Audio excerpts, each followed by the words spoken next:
Welcome to the Kaeoni Division Review. Let me start out by saying, finally I finished. I'm pretty exhausted from playing this game, and I've decided to make it my first reviewed game. Why? Simply because, well, it's a brand new game that just recently came out, and it's kind of topical still. So I want to get this out as soon as possible. Maybe I can help people make a decision about whether they want to buy the game or not. I'd like to say I'm judging this game from what content has been given to players on launch, and that the things I'm going to say are purely my opinion. I also do believe what I'm about to say is spoiler-free. I will not be giving away any major plot points that could potentially ruin the experience for you. With that out of the way, let's get to it. First of all, I want to say the idea behind a realistic outbreak from some kind of deadly virus hasn't looked as good since, well, The Last of Us.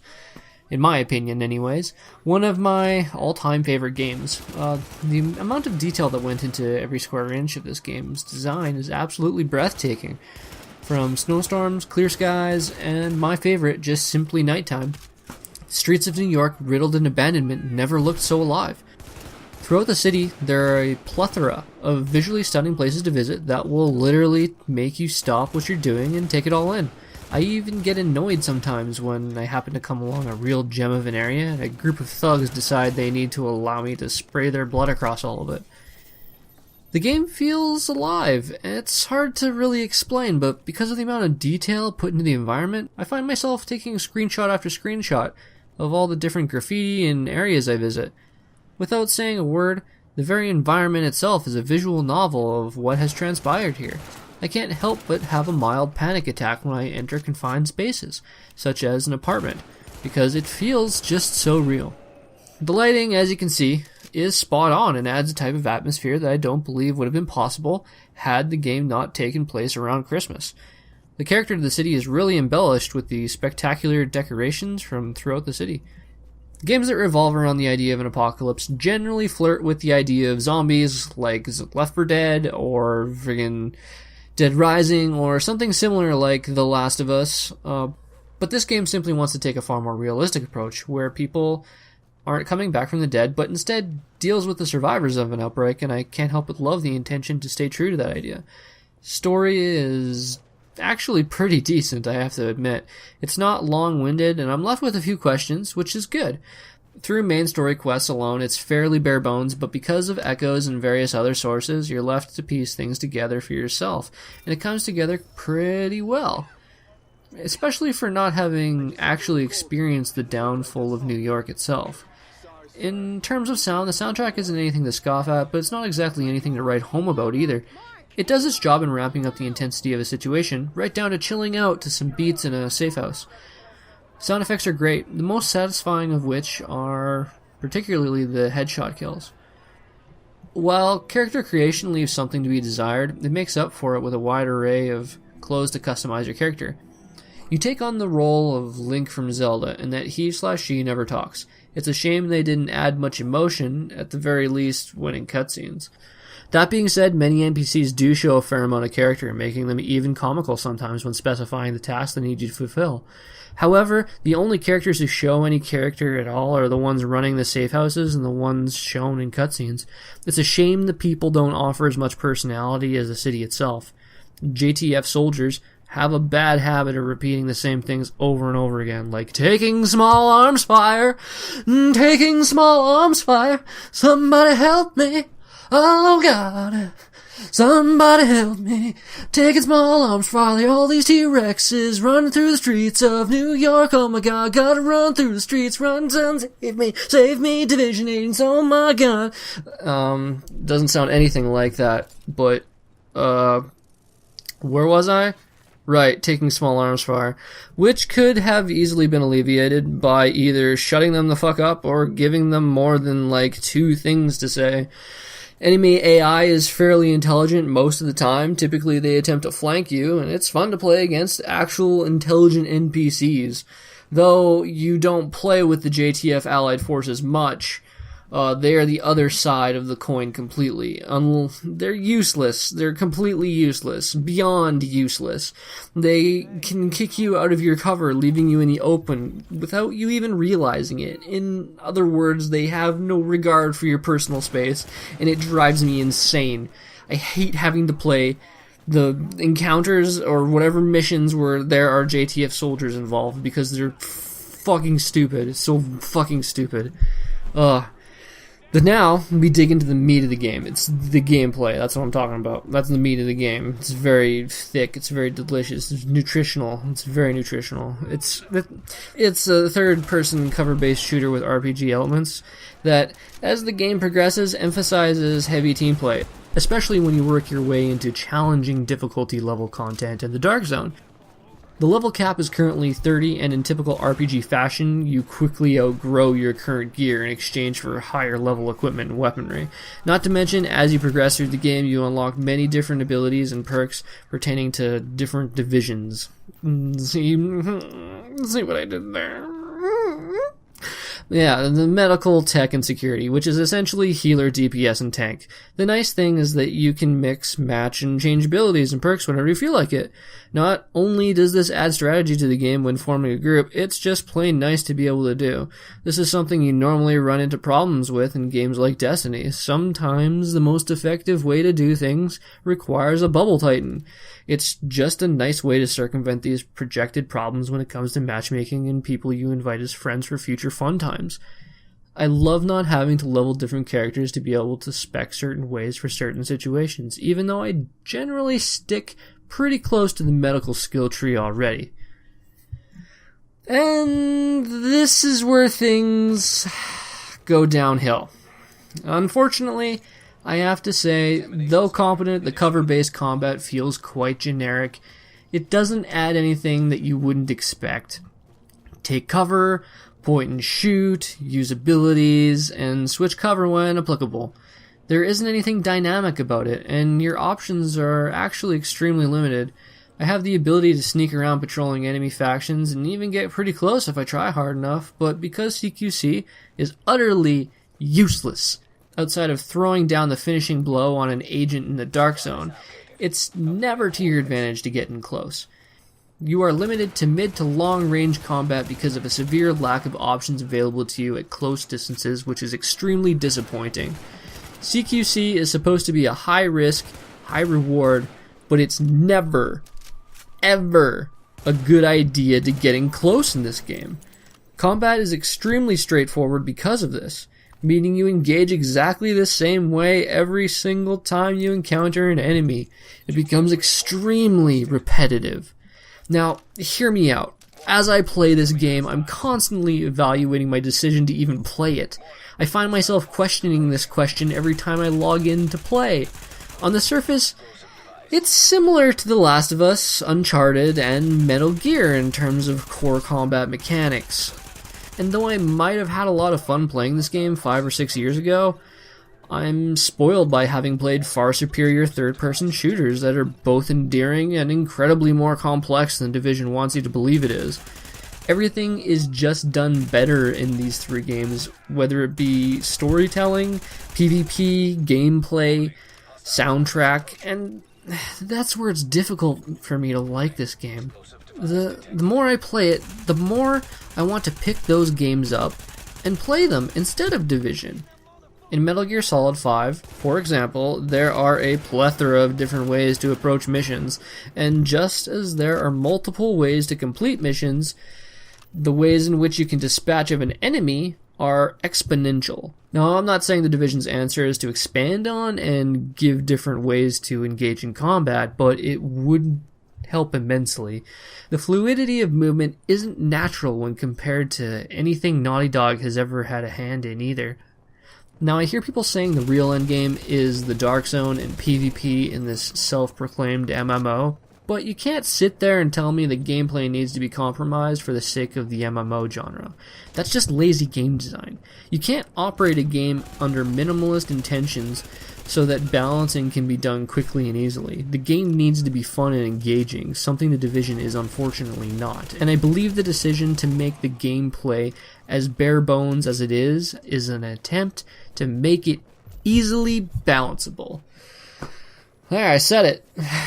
The game seems to be hiding behind its items like bottled water and incendiary bullet buffs to add a layer of strategy that isn't engaging and fun. It's just a menu select option.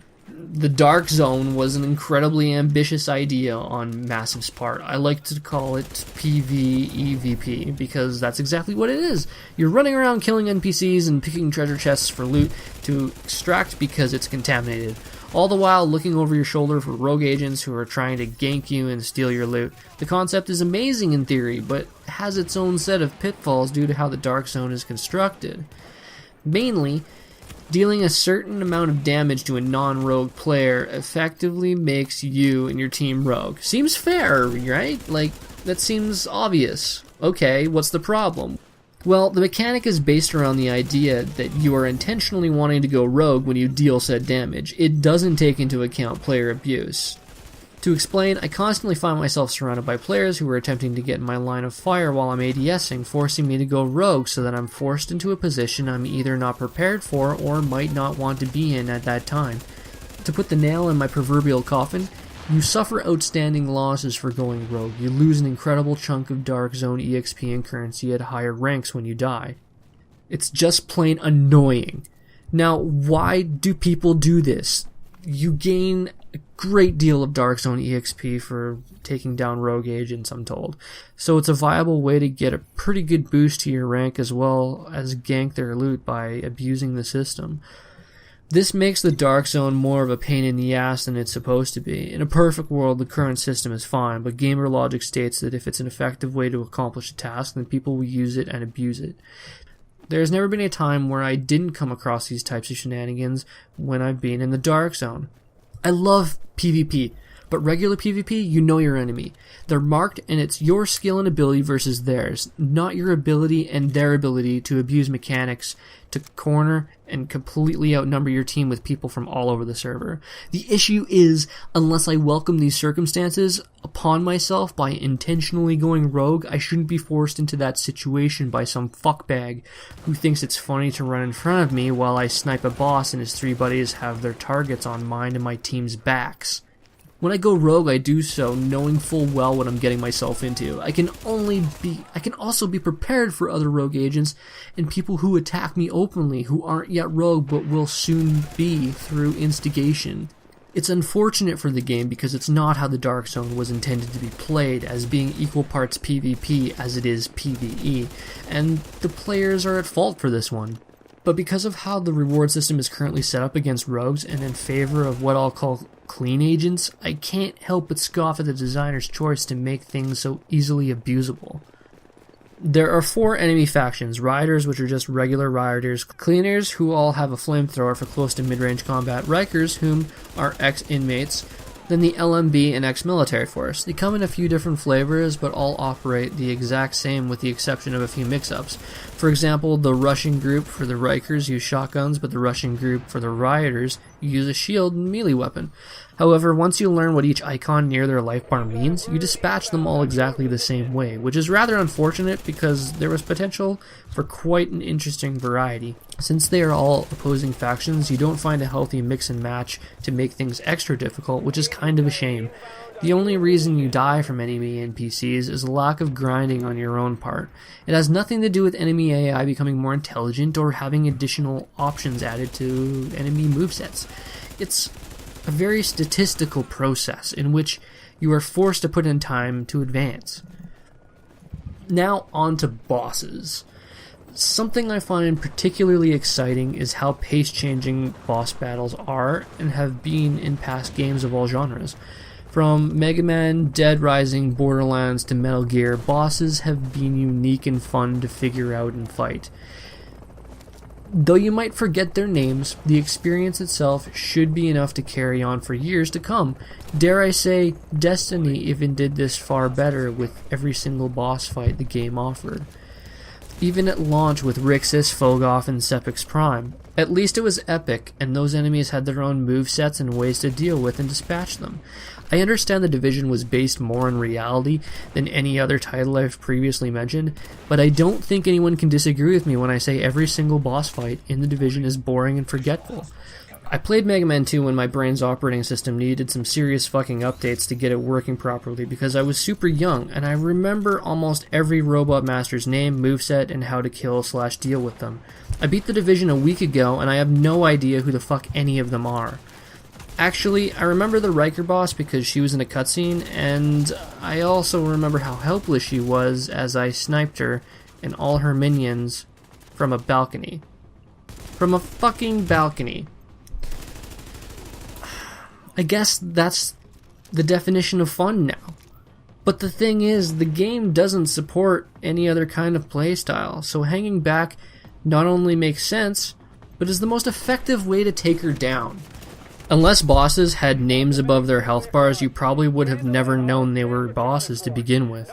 They operate exactly the same as regular enemies with higher health bars. It's pretty sad, to be honest, and was a tremendously missed opportunity to add depth to the characters' personalities and add pace-changing mechanics, whether it be through the environments or the bosses themselves. Endgame. Endgame is essentially grinding enough Dark Zone credits and Phoenix credits to reach higher and higher bracket levels of the Dark Zone, where rewards are greater and greater, as well as the ability to do challenge, difficulty, mission story quests, both of which are just recycled enemies and fights with increased health bars. The best way to progress, it seems, is to farm the Phoenix credits and slowly replace all your purple gear with yellow gear through the purchasing of item level 31 blueprints at the vendor in your main base. Then you're left with the task of farming materials to get perfect rolls on your gear. Otherwise, it's pretty useless. But you can talk to Miriam to re-roll one of those stats. No, wait, this isn't Diablo 3. My bad. Sorry, I thought I was talking about Diablo 3 there for a second. Except, it's incredibly similar, isn't it? It's incredibly similar to Diablo 3 if you think about it. The crafting and re-rolling is freakishly similar. Not that it's inherently a bad thing. Crafting was an alright system, and some builds used to hinge on epically crafted weapons and armor in Diablo 3. You might get it in one shot, but you might get it on your 300th. Some pieces of gear in the Division have the same amount of randomized stats being assigned to the piece of gear as in Diablo 3. My problem is the rare materials used to craft these pieces, and some of which are only found in the Dark Zone, are few and far between. They take an incredibly large amount of time to farm up in the Division, far more time than it takes to farm up materials needed to craft in Diablo 3, and Blizzard pretty much threw away the crafting game altogether for a good reason. The game still relies heavily on RNG for your gear, but does it in an enjoyable way through randomized legendary and set pieces dropped from enemies, leaving crafting materials currently at the mercy of Kaeoni's Cube, a wonderful little toy which I won't get into here. But the point is, since farming materials is more time-consuming, tedious, and quite honestly not a very fun aspect of the game, especially when it's essentially a game about killing shit with your gun, because that's the only thing you can really do to interact with the world. How things are currently, you're looking at logging hundreds of hours just running around getting materials just for a chance to get a piece of gear, which will help you move into higher and higher Dark Zone brackets, so you can farm more efficiently. Yeah, that kind of sounds like torment, doesn't it? That's weird. And now for the spectacular finale. Now, I don't mean to, and I never meant to offend the people who love this game. To each their own, and I won't argue why you should or shouldn't dislike The Division, because that isn't what I've set out to do here. This is purely my opinion and my own personal observations from a long history of gaming. That being said, I have a bit more to add, and for all of you who stuck around this long, I thank you. It's almost over, I swear. The Division is simply another hollow time sink of a game with no real character or charm outside of the environment it takes place in. I ask you, is this what fun is supposed to be now? It seems to be that people believe the amount of time spent playing a game directly correlates to how much fun they're having. That just sounds like an excuse to justify the amount of hours logged. I see a lot of Destiny people playing this game. The same people who stuck up for Destiny saying, "It's a good game, I spent 500 plus hours playing it." Just because you've spent an insane amount of time playing a game doesn't necessarily make it a better game than one you might beat in a fraction of the time. The quality of your experience needs to count for something. It has to count for something. Otherwise, we're going to continue to receive AAA bullshit. The question people need to ask themselves is, Would I rather pay money for a game that is enticing, challenging, and fun, but hours played only goes into the double digits, or spend the same amount of money for a title that is shoddy at best but will last into the triple digits? The Division looks fantastic, but looks aren't everything. It's a shell of a game in comparison to games made near a decade ago. I should want to play The Division when I'm playing The Division. I shouldn't feel like I could be playing Metal Gear Solid 4 or 5 and be enjoying myself right now. Or that I wish Uncharted was out already. I want this game to be good. I want it to be better. But I just don't feel it's more than a pretty face. It certainly wasn't worth the $80 I put out. But I'm being dead honest when I say this is how I feel. I want to thank everyone for spending their time watching this review, regardless of if you agree with me or not. I really do appreciate it. This has been done to the best of my knowledge, as objective as possible, and what I believe is a fair assessment of the game. I'm a gamer who prioritizes fun over all else, so if I'm not having fun, it's not an acceptable use of my time, which is why I'll end this video with a mantra of mine, and that's simply keep having fun. And take care.